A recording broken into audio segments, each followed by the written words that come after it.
Welcome to Tech Rockers, guys. So today we are going to discuss about operators, different kind of operators. So চলুন শুরু করা যাক। তো operators জানতে গেলে আমাদেরকে আগে জানতে হবে অপারেন্ট কী জিনিস। অপারেন্ট হচ্ছে সেই জিনিস যেগুলো অপারেটরের সাথে যুক্ত হয়। মানে যেমন এখানে -2, এখানে দুইটা হচ্ছে অপোনেন্ট আর মাইনাসটা হচ্ছে অপারেটর।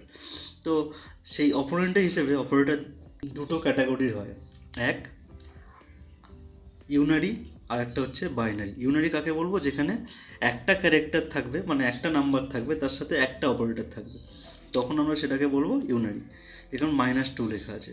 বাইনারি অপারেটর কাকে বলবো? যেখানে একটা অপারেটর দিয়ে আর একটা অপারেটর গুণ ভাগ যোগ বিয়োগ যা খুশি হতে পারে, দুটো সংখ্যার মাঝখানে যখন একটা অপারেটর থাকবে তখন সেটাকে আমরা বলবো বাইনারি অপারেটর।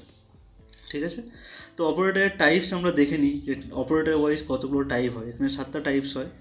অ্যারিথমেটিক, তারপরে অ্যাসাইনমেন্ট, তারপর কম্প্যারিজন, তারপর লজিক্যাল, তারপর আইডেন্টিটি, তারপর মেম্বারশিপ, তারপর বিট ওয়াইজ। তো আজকে আমরা বেসিক্যালি পড়ব অ্যারিথমেটিক অপারেটর। অপারেটরের 1 নম্বর যেটা লেখা আছে অ্যারিথমেটিক অপারেটর, সে বিষয়ে ডিটেলসে আমরা পড়ব। তো অ্যারিথমেটিক অপারেটর বলতে আমরা ছোটোবেলায় সবাই পড়েছি এগুলো। এর মধ্যে অ্যাডিশান, সাবস্ট্রাকশন, মাল্টিপ্লিকেশন, এক্সপোনেনশিয়াল, এগুলো সব এক্সপোনেনশিয়াল হয়তো অনেকের কাছে অজানা। ডিভিশন আমরা করেছি, মডিউলাস, আর হচ্ছে ফ্লোট ডিভিশন। তো আমরা এক্সাম্পল এখানে লিখে দিয়েছি, এটা আপনাদের সাথে শেয়ার করে দিলে আপনারা প্র্যাকটিস তো করতে পারবেনই। তো এগুলো আমি যদি দেখতে যাই, তো এখানে যেমন দেখতে পাচ্ছেন যেগুলো সবকটা আমি লিখে রেখে দিয়েছি। তো একটা একটা জিনিসের কাজ আমি বলে দিই। যোগ করলে আমরা জানি কী বেরোবে, দুখানা সংখ্যার যোগফল বেরোবে। আর যখন আমরা বিয়োগ করব তখন মাইনাস হয়ে যেটা হয় বিয়োগ সেটা বেরোবে। যখন আমরা গুণ করব তখন গুণ হয়ে যেটা অ্যান্সার হয় সেটা বেরোবে, ভাগটা আমরা জানি। এবার এই যে ফাংশনটা আছে, এই ফাংশনের নাম আমরা কী শিখলাম এখানে? Float division. ফ্লোট ডিভিশন মানে কি? সাপোজ আমি 2 দিয়ে 3কে যখন ভাগ করছি, তখন অ্যান্সার কত বেরোচ্ছিল? 1.5।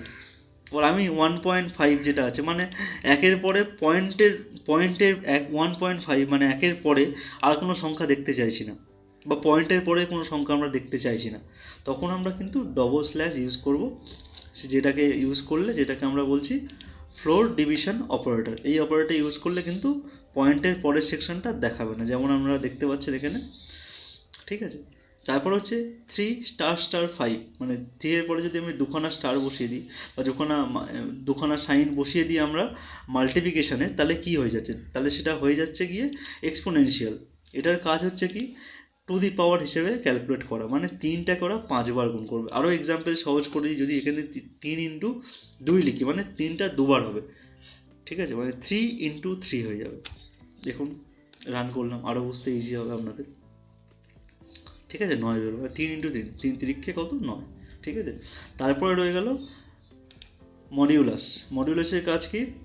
মডিউলাসের কাজ হচ্ছে এটাই যে যদি কোনো সংখ্যা থাকে, আমাদের থাকে, সেই সংখ্যাকে একটা সংখ্যা দিয়ে ভাগ করলে যে অবশিষ্ট থাকে, সেই অবশিষ্টটা বের করার জন্য আমরা মডিউলাস ইউজ করি।